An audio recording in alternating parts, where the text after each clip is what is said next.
Buenas, les habla el profe Gabriel.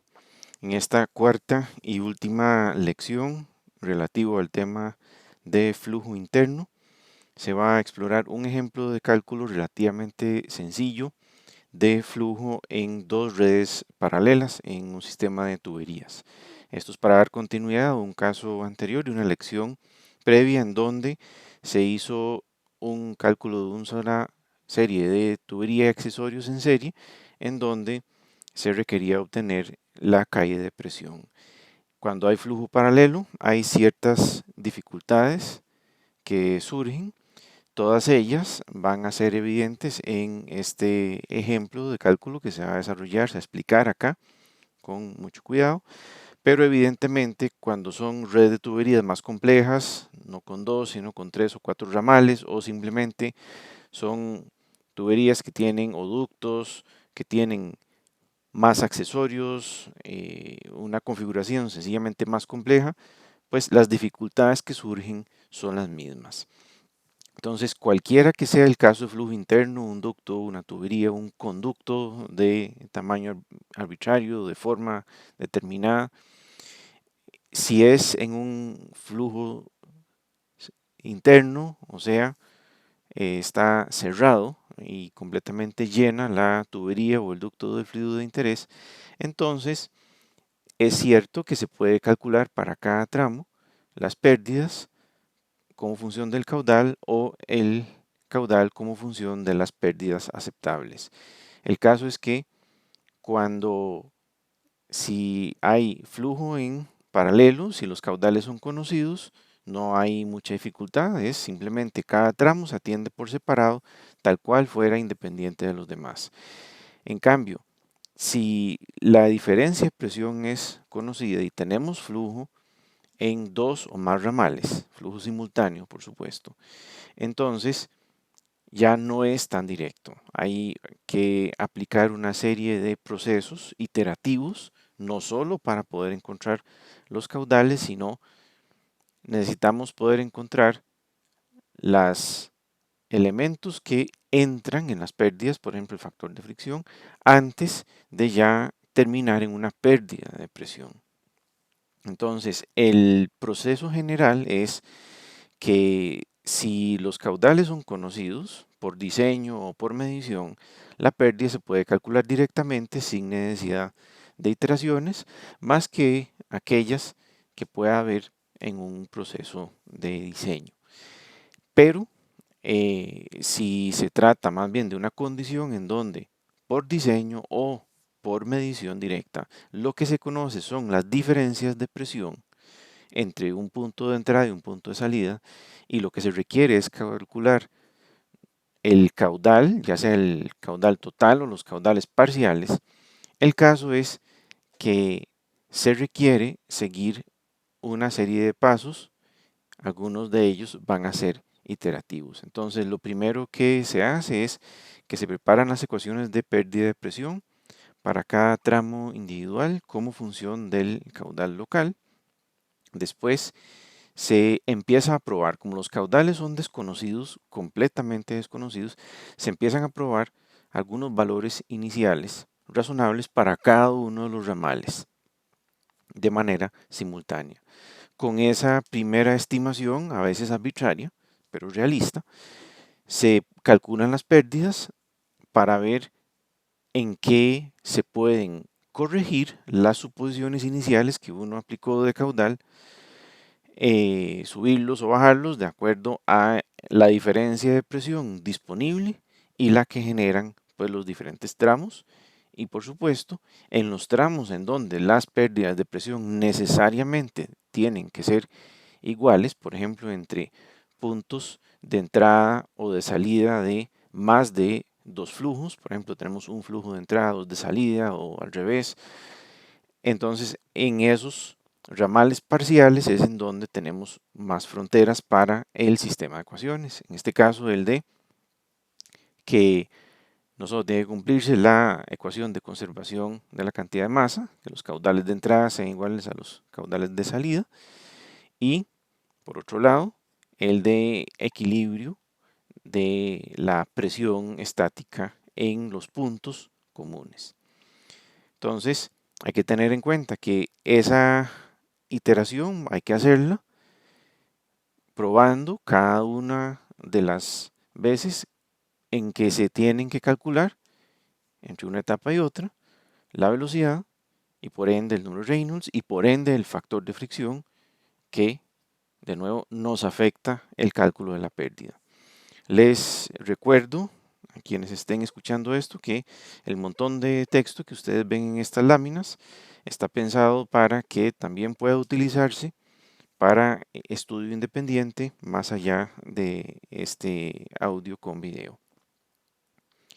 Entonces, el caso que vamos a tomar, como pueden ver, es muy sencillo. Son únicamente dos ramales de los cuales no se conoce el caudal que circula por él, se conocen los elementos que están montados en él. Hay 4 válvulas, 2 T's, 2 codos, una expansión y por supuesto unas longitudes de tubería. También hay unos elementos con un comportamiento específico, un intercambiador de calor en el ramal D y un reactor que genera una caída de presión constante R en el ramal C.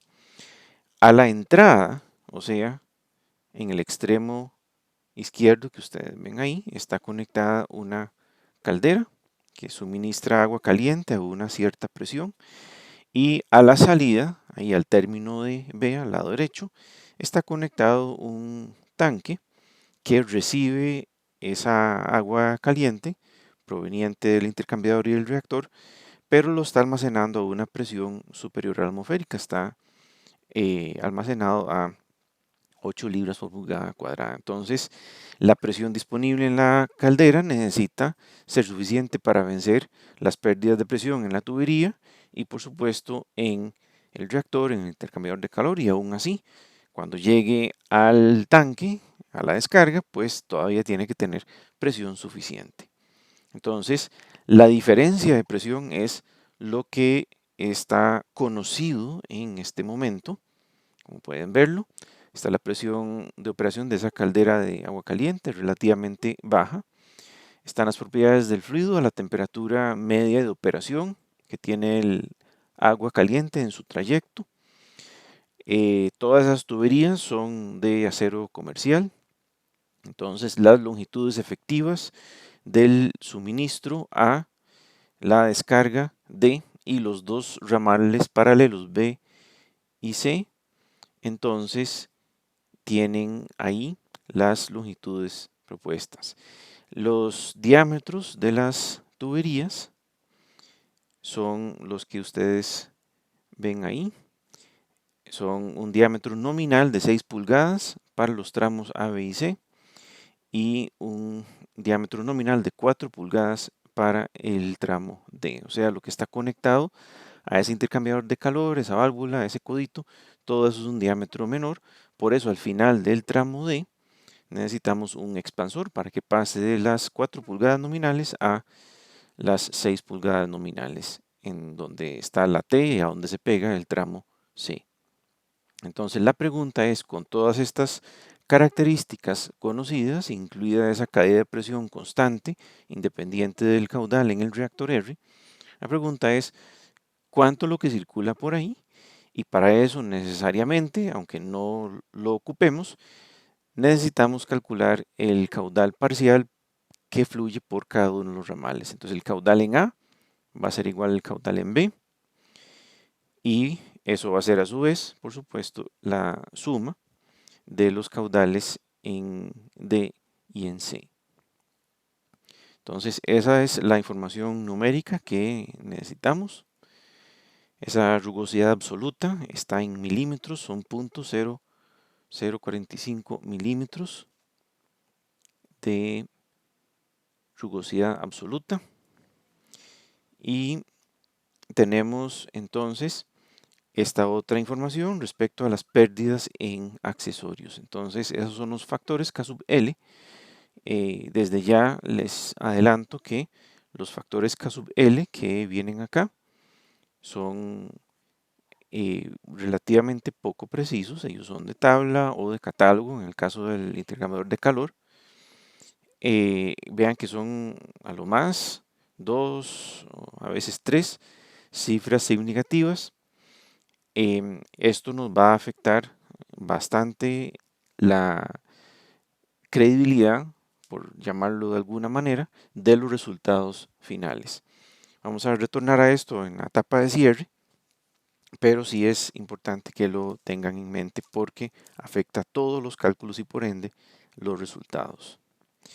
El punto de partida entonces son estas constantes, estos números. Vean que ese intercambiador de calor produce una gran pérdida y tiene sentido, es una serie de ductos con un montón de laberintos. Tiene sentido que su K sub L, su coeficiente de pérdida adimensional, sea relativamente alto. Entonces, lo primero es la preparación de las ecuaciones de velocidad media en las tuberías, el número de Reynolds y la rugosidad relativa de cada uno de los tramos de tubería. Entonces, esa velocidad es el caudal entre el área. De una vez lo ponemos como función del diámetro para que podamos sustituirlo justo en la definición del número de Reynolds. Entonces, si es un diámetro de tubería diferente, la velocidad y por ende el número de Reynolds va a cambiar.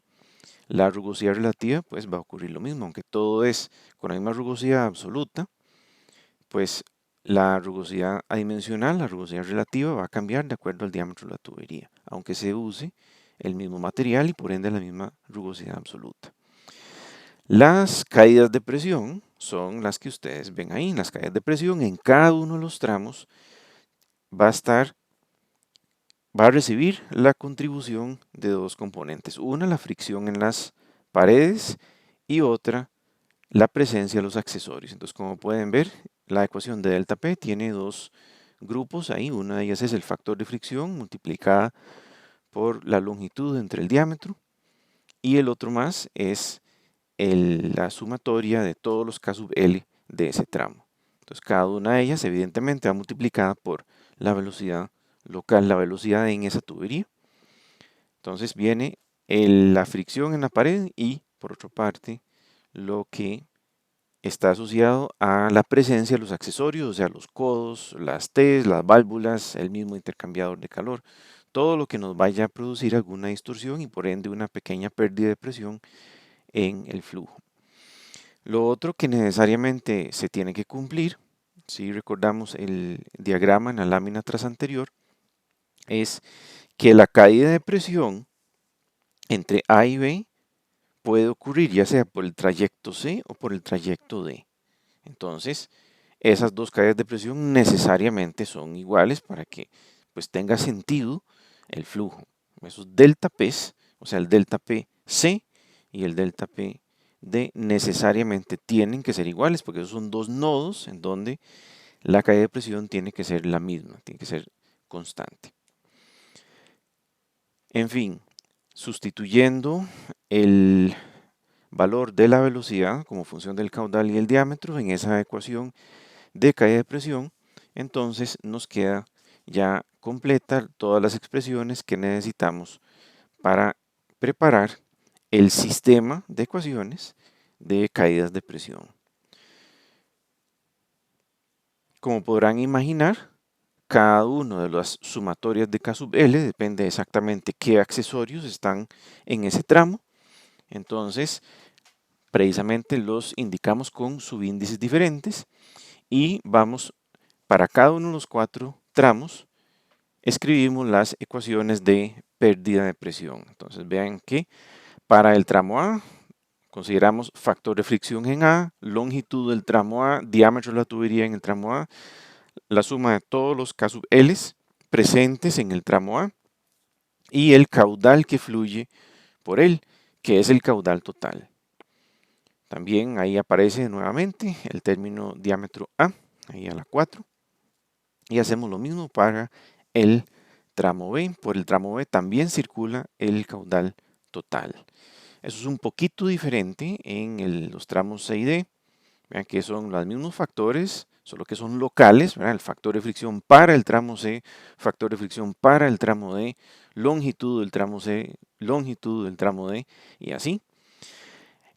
Pero los caudales sí son, no el total, son los caudales locales, los que fluyen solo por el tramo C y solo por el tramo Lo otro distinto es que en el tramo C es en el que está montado un reactor. Entonces, el reactor tiene un controlador que hace que su caída de presión sea constante.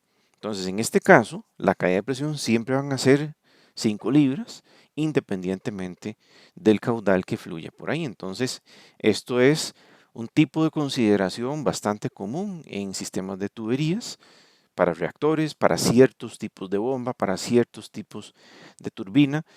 En general hay muchos equipos que por una cuestión de su principio de operación necesariamente tienen que trabajar con una pérdida de presión constante. Un ejemplo claro ahí son ciertos sistemas de filtrado.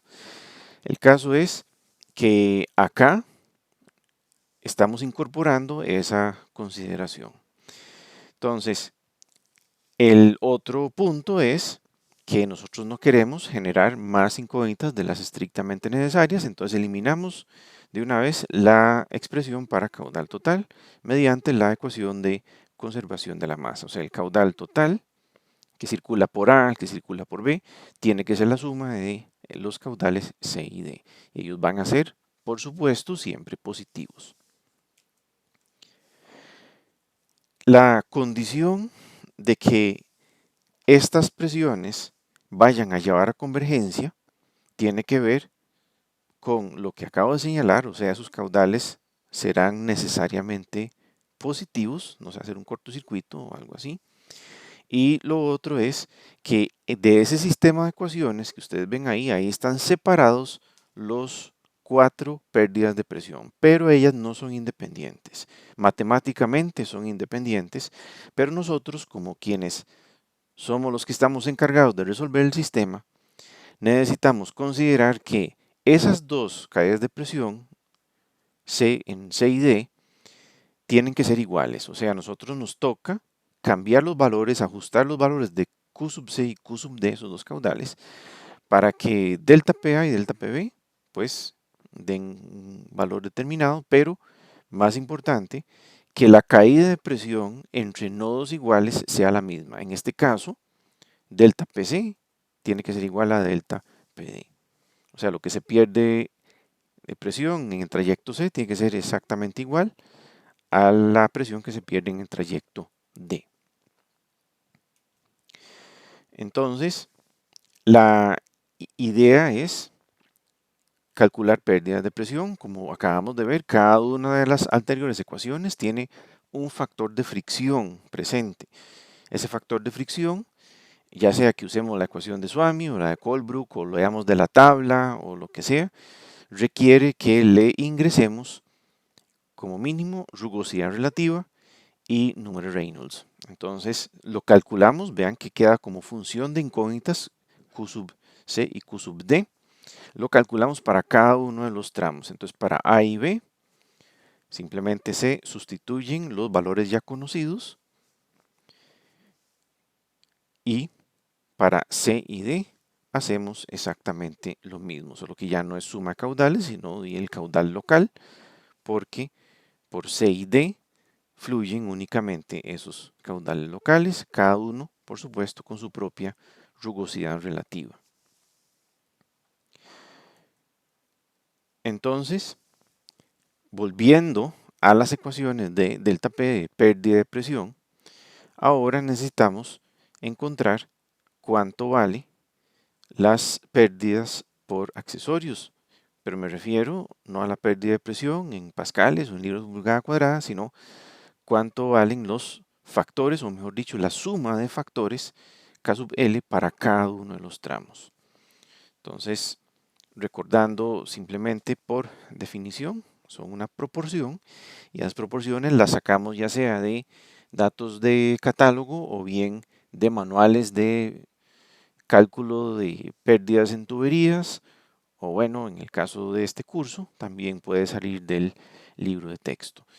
Convencionalmente se usan manuales de diseño de tuberías o de cálculo de pérdidas en tuberías, entre los cuales el más famoso es el Crane o también el que se llama Manual de Tuberías, en inglés el Piping Handbook. pero de nuevo hay muchísimas fuentes que ustedes pueden utilizar. En el caso del tramo A, solo tenemos el coeficiente de pérdida por la entrada donde pasa la caldera, donde el fluido está relativamente quieto y se acelera y entra a la tubería. Entonces hay un coeficiente de pérdida de 0.12 y después pasa por una válvula de globo completamente abierta, que entonces su coeficiente de pérdida es de 0.2. Igual para el tramo B, únicamente es un tramo de tubería porque es después de la T y llega ya a la descarga del tanque. Entonces esa descarga, donde ese fluido llega con velocidad y está básicamente inmóvil dentro del tanque, entonces también hay una pérdida de energía que es más o menos 1.05. Entonces, para el tramo C, entonces ahí sí hay más cosas presentes. Entonces ahí está la T de la entrada al tramo C, la T de salida al tramo C, la válvula, un codo y el reactor. Como el reactor lo estamos considerando como una caída de presión constante, no aparece acá como coeficiente de pérdida, pero todo lo demás sí. Entonces nosotros sabemos que ahí ese reactor está, pero no ocupamos modelarlo como un K sub L. Él ya lo estamos tomando en cuenta de otra manera. Entonces primero, el flujo al pasar por la T de entrada lo hace en dirección del flujo, no la derivación. Entonces el factor correspondiente es de 0.2. Después viene la válvula completamente abierta, también de 0.2, su coeficiente de pérdida. Luego viene un codo normal en 90 grados, corresponde a ese 0.3. Y por último, tiene que entrar a una T, pero esta vez lo hace a través del ramal de derivación. Entonces tiene que dar una vuelta a 90 grados. Se aproxima con ese factor de 1. Entonces suman todos ellos y da un total de 1.7, perdón. Para el tramo D, también incluye los efectos de las T en los extremos, pero donde empieza, donde parte, donde D se conecta A, ahí el flujo no sigue recto, sino que tiene que salir a la derivación. Por eso usamos el K correspondiente a la vuelta a 90 grados en la T de 1.0, pasa por un codo, por una válvula, por el intercambiador, que es el factor contribuyente más alto acá, y por último, por la expansión y la T, solo que la T en este caso se usa el factor de pérdida menor porque es en dirección del flujo. La expansión se refiere a ese cambio de diámetro que tuvimos que incorporar porque la tubería D es de 4 pulgadas y pasa a 6. Entonces esa expansión, ese difusor, implica una cierta pérdida de, que tenemos modelada acá como un coeficiente de pérdida de 0.1. Incorporando estas constantes, entonces lo que nos queda es este conjunto de ecuaciones. Por el momento no he agregado la pérdida de presión por el reactor, son 5 libras por pulgada cuadrada, porque de momento lo que estamos planteando es todo lo que no son incógnitas que nos caracterizan la tubería. Entonces, por el momento, incógnitas reales únicamente son los caudales y los factores de fricción, aunque son desconocidos, son función del caudal a través del número de Reynolds y la rugosidad relativa, que las dos cosas son ya sea calculables con el caudal, con el dato de caudal, o si no, son constantes, ¿verdad? Que es el caso de la rugosidad relativa. Entonces, esas pérdidas de presión sumadas por sus dos rutas tienen que ser igual a la diferencia de presión disponible. La caldera opera a 25 libras por pulgada cuadrada, el tanque a 8 libras por pulgada cuadrada. Entonces, la diferencia entre esas dos es el delta P disponible para vencer las pérdidas. Entonces, cualquiera que sea la ruta, ya sea que el fluido empiece por A, pase por C y después B para descargarse al tanque, o más bien empiece por A, pase por D y llegue a B para descargarse al tanque, cualquiera que sea la ruta, el único diferencial de presión disponible es la diferencia de presiones entre esas dos máquinas, la caldera y el tanque. Entonces, esos son datos conocidos, son constantes, como podrán imaginarse. Entonces, hay muchas incógnitas, pero es porque unos factores dependen todos indirectamente de los caudales, que son nuestras incógnitas. En realidad son solo dos incógnitas, caudal C, caudal D. Todo lo demás es conocido y como función de cuánto valgan ellos dos.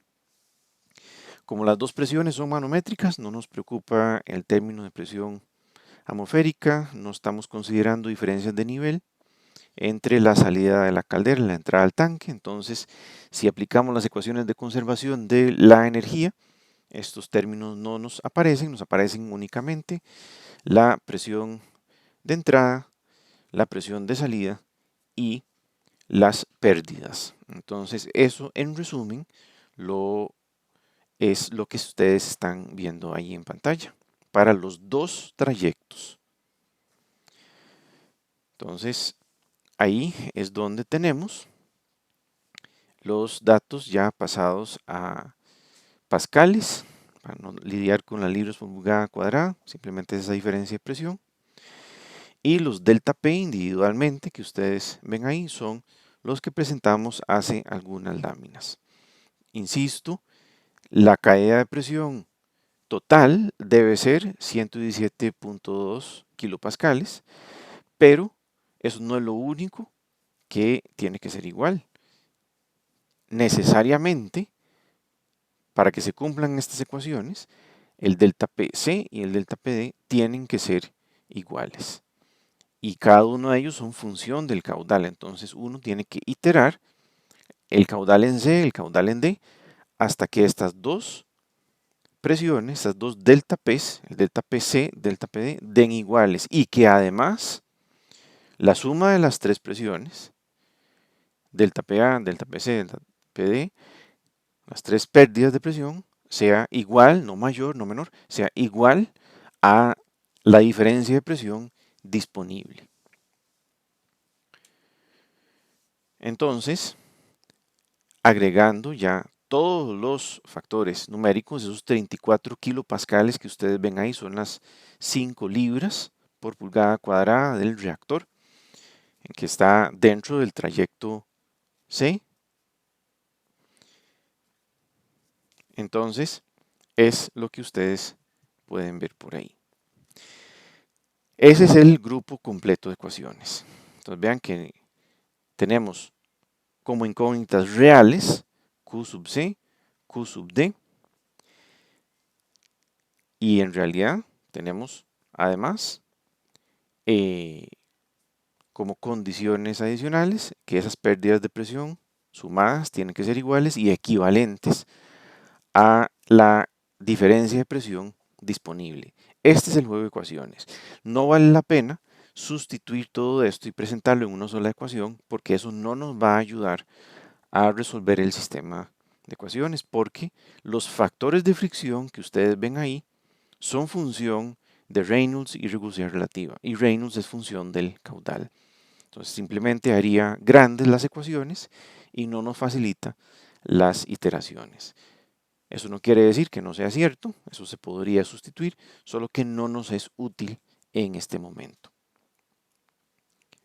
De hecho, como de todas maneras, esto es un ejemplo de cálculo, aquí estamos más bien gastando mucho tiempo en presentar cada uno de los pasos tal cual si uno lo estuviera resolviendo en papel de forma manual, pero en la práctica eso no se hace. En la práctica estas ecuaciones están ingresadas en una hoja electrónica o bien en un software especializado que hace estas iteraciones o por lo menos las facilitan muchísimo y le evitan a uno todo tipo de errores.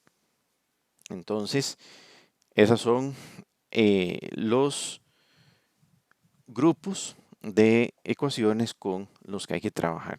Y el punto de partida es arbitrario. Seguramente equivocado, pero por algún punto hay que empezar. Entonces, suponemos arbitrariamente que los dos caudales Q sub C y Q sub D van a ser cada uno 100 litros por segundo. ¿Por qué? Porque es razonable para esos tamaños de tubería, pero es más que eso, es un punto de partida. De nuevo, para esos caudales ya podríamos calcular un factor de fricción, pero como apenas estamos haciendo iteraciones iniciales, como apenas la primera iteración, entonces no vale la pena ponerse a afinar el factor de fricción. Ya en una segunda o tercera iteración sí podría invertirse ese trabajo extra. Asumimos un factor de fricción de 0.015 porque eso es convencional en aplicaciones industriales. Para las velocidades típicas en tuberías industriales, eso es un factor de fricción convencional, ahí más o menos entre eso, 0.01, 0.04 es en donde está en la mayoría de los casos. Y si no, simplemente las ecuaciones nos los van a decir, donde sustituimos Q sub C y sacamos el Reynolds local, nos va a decir cuánto es el factor de fricción ya real que corresponde a ese caudal y uno lo podría sustituir. Pero estamos, insisto, empezando con algo. Entonces, si esos son los caudales y esos son los factores de fricción, entonces las caídas de presión se calculan con las ecuaciones de la lámina tras anterior y entonces nos resulta que esas dos caídas de presión, delta PA y delta PB, suman un total de 118 kilopascales. En cambio, en C tenemos 119 kilopascales y en D tenemos una exageración, o sea, 2200 kilopascales. Entonces acá, fijo, ese caudal D está demasiado alto. Necesitamos que sea mucho menor. Entonces Q sub D tenemos que cambiarlo bastante para que esa pérdida de presión baje bastante. Uno, para que se parezca lo más posible a delta PC. Pero también por lo siguiente, no solo es que ellos dos sean iguales, sino que además delta PA más delta PB más delta PC o delta PA más delta PB más delta PD, cualquiera de los dos, tienen que dar lo mismo y además tienen que dar 117,2 kilopascales, que definitivamente no es el caso. Si nosotros sumamos delta PA más delta PC más delta PB nos da 238 kilopascales y por la otra ruta son 2350 kilopascales. Entonces los dos caudales tenemos que bajarlos, tenemos que bajar delta PC un poquito, o sea, bajamos un poco ese caudal sub C. En cambio, el caudal sub D sí tenemos que bajarlo bastante para que pase en lugar de 2000 kilopascales, pues pase por ahí el orden como de los cientos o las decenas de kilopascales. Entonces, con eso ya bajamos bastante en un orden de magnitud Q sub D, a ver qué pasa, y reducimos a la mitad Q sub C. Pueden hacer una reducción diferente, cada uno pues decide cómo matar las pulgas o pellizcar al gato. El asunto es que son iteraciones nada más. Aquí también podemos volver y hacer un cálculo preciso del factor de fricción, si quieren, pero como todavía no le hemos llegado, entonces por ahora supongamos todavía nada más 0.015 para todos los tramos A, B, C y D. Eso nos resulta nuevas velocidades y por ende nuevas pérdidas de presión y como pueden ver ya estamos en un orden de magnitud muchísimo mejor. Vean que cuando sumamos delta PA, delta PC y delta PD, los que corresponden a esos nuevos caudales con ese factor de fricción, entonces vean que ya estamos mucho más cerca, estamos por debajo, eso sí, pero estamos mucho más cerca de la solución. Entonces acá evidentemente las pérdidas son muy pequeñas para lo que tenemos disponible. Entonces tenemos que subir un poco los caudales de manera que las pérdidas se igualen a lo disponible. Bien, entonces de aquí en adelante ya nos conviene usar ya factores de fricción precisos según el número de Reynolds y la rugosidad relativa. Como acá el número de Reynolds es mayor que 10.000, entonces se puede usar la ecuación de Swamy sin ningún problema, y eso es con lo que se hicieron los cálculos. Entonces, en la siguiente iteración vemos que tenemos que aumentar un poquito el caudal sub C y aumentar un poco el caudal sub D. Entonces vamos a probar 0.075 metros cúbicos por segundo para el caudal en C y 0.02 metros cúbicos por segundo para el caudal en D. Esos son aumentos pequeños. En uno el aumento es un poquito más fuerte en otro porque de las diferencias de presión que teníamos, como pueden ver por acá, necesitábamos alzar más el caudal en D que el caudal en C. Como el delta PD era muy pequeñito, no fue suficiente, apenas llegó a 33 kilopascales el total, tenemos que llegar a 117, en cambio en el otro 66, entonces necesitamos aportarle más a D, por eso lo subimos un poco más. Entonces, con estos caudales y la ecuación de Swamy, con estos caudales nuevos de 0.075, 0.020, calculamos ahora sí con precisión los factores de fricción. Entonces con esos Q sub C, Q sub D nuevo, encontramos nueva velocidad, por ende nuevo Reynolds, con ese Reynolds nuevo para cada tramo. Entonces, con la rugosidad relativa del tramo, sacamos un factor de fricción para ese tramo,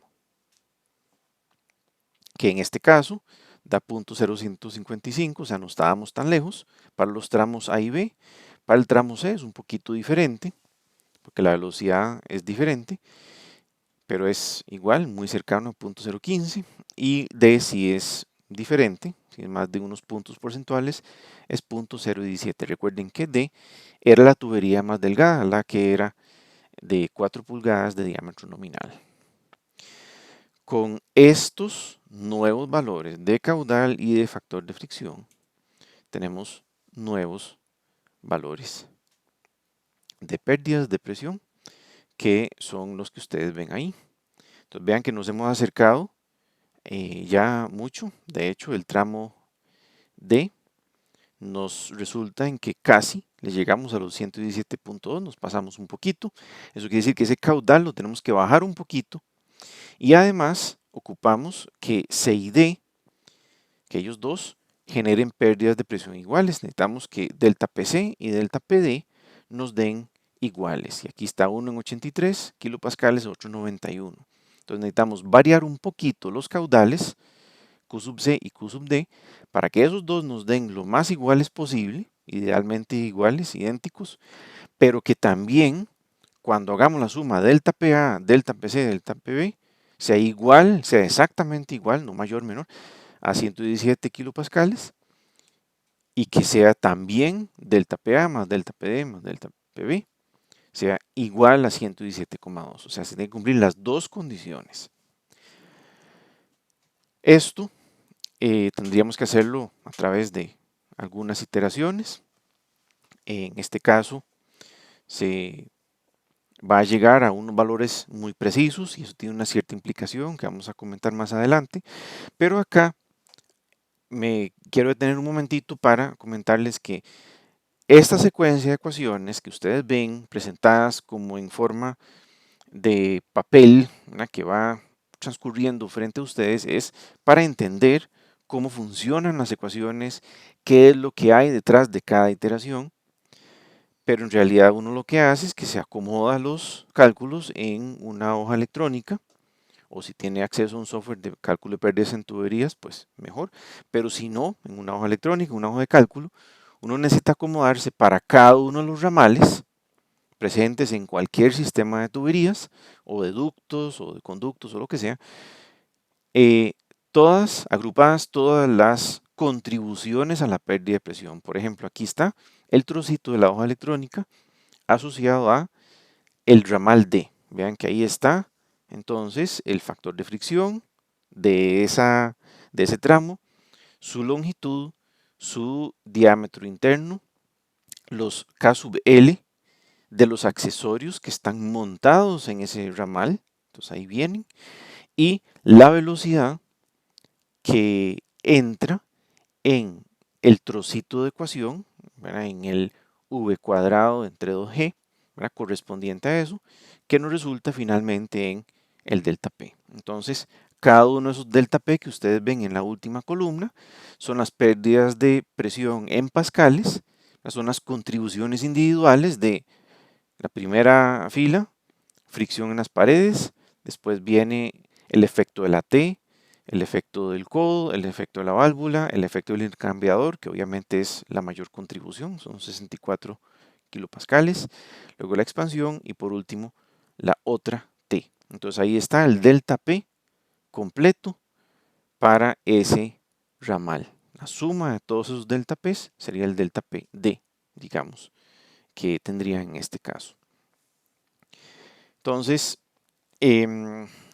como aquí estoy buscando hablarles de las implicaciones de la precisión, se hicieron 6 iteraciones más hasta llegar a un equilibrio bastante bueno matemáticamente entre todos los términos presentes. Entonces, con ese caudal de 78,66 litros por segundo en C y 19,635 litros por segundo en D, entonces los factores de fricción correspondientes son esos que ustedes ven ahí para los tramos A, B, C y D. Vean que para que se llegue a ese equilibrio, no solo los caudales tienen que tener muchas cifras significativas, sino los mismos factores de fricción también requieren tener bastantes cifras significativas. Y eso podría extenderse 6, 8, 12 cifras significativas, pero eso ya requiere bastantes más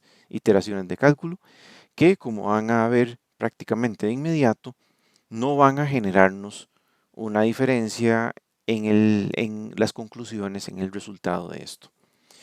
Entonces, con esas cifras que ustedes ven ahí, veanlas una con 4, otra con 5 cifras significativas en los caudales, lo que resulta es que la pérdida de presión acumulada en A y B son 29,1 kilopascales.